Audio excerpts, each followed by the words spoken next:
Hello，大家好。最近，蒙特利尔银行首席经济学家道格拉斯·波特在最新的报告中指出，加拿大的房价比美国高46%。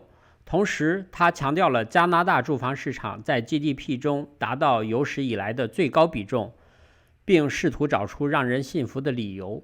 波特发现，在全球疫情大爆发的时代背景下，加拿大的住宅房地产行业不但没有受到影响，发展势头反而更加强劲。这一市场目前已经占到 GDP 的 9%， 这是有史以来的最高水平，远高于 6% 左右的历史平均水平，同时也是美国住房市场所占 GDP 的2倍以上。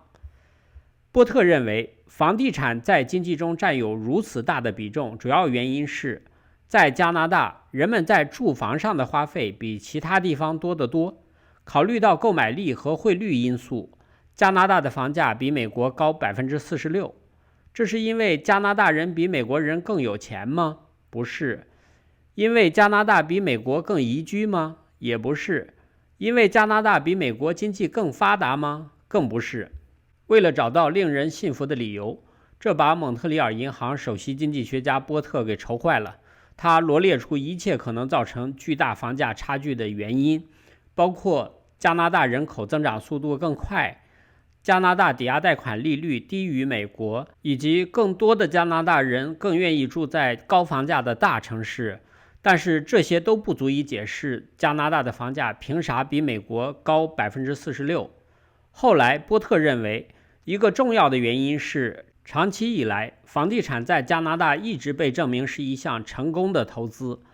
加拿大人更愿意把资金投入到住房上面，他们认为这是值得的，因为加拿大避免了2008年美国房地产市场那种崩盘，所以现在越来越多的人开始相信加拿大的房地产市场是坚不可摧的。他们认为，只要有源源不断的移民过来接盘，房产投资就是一项绝对可靠的投资。彭博诺纳斯消费者信心指数显示，住房市场信心飙升至历史最高水平，可能与以下事实有关：一套房子的平均转售价格在2020年飙升了 17%， 达到了创纪录的607280加元。就连百年不遇的疫情大爆发带来的经济冲击都不能阻止加拿大火爆的房产市场，那还能有什么呢？波特也不认为加拿大人热衷于住房投资是一件坏事儿，不过他还是指出，这种情况带来的隐患是债务上升。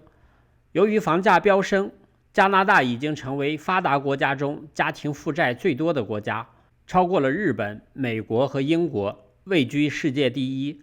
可以通过一组数据比较一下，2006年金融危机爆发前，美国家庭债务比例上升到 120%。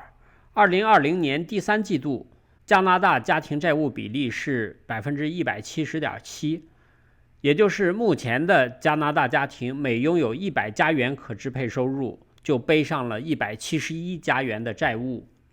根据美联储统计数据显示，加拿大2020年第3季度实际房价增长速度是美国的2倍。自2005年以来，加拿大的房价增长速度是美国的25倍。过去1年，虽然美国房地产市场也非常火热，但是与加拿大相比，涨幅却少得可怜。2020年第3季度实际价格上涨 0.81%， 同比上涨 3.45%。在全国范围内，实际价格仅比2005年高出 3.96%。加拿大的房地产市场在近15年的持续增长中，与美国的房价之间的关系已经完全脱节。在2006年之前，加拿大的房地产价格与美国价格走势基本一致。从2006年到2020年，加拿大的实际房价增长速度比美国快 25.31 倍。再来看看加拿大的经济状况。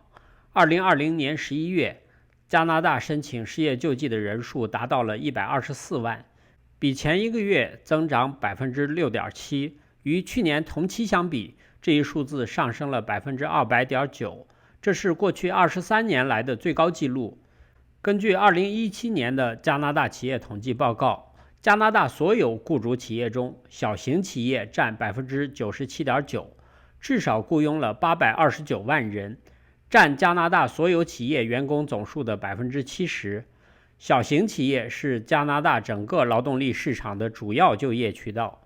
最近，加拿大独立企业联合会的调查显示，受新冠疫情影响，加拿大1/6的小企业，大约18万1千家，正在考虑永久关闭，这可能导致240万人失业，而且考虑关闭的企业数量还在以惊人的速度增加。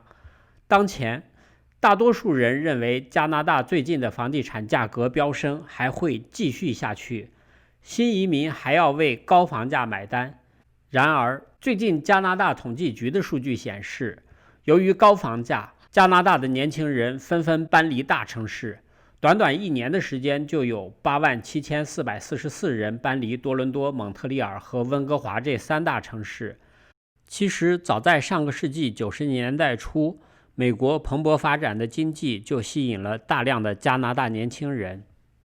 试想一下，如果这2种趋势在未来同时发生，这击鼓传花的游戏还玩得下去吗？到那个时候，加拿大的经济除了房产还能有什么？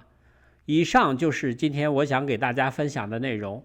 我的频道每天都会分享一些加拿大的生活、经济、房产资讯，欢迎订阅。谢谢观看，再见。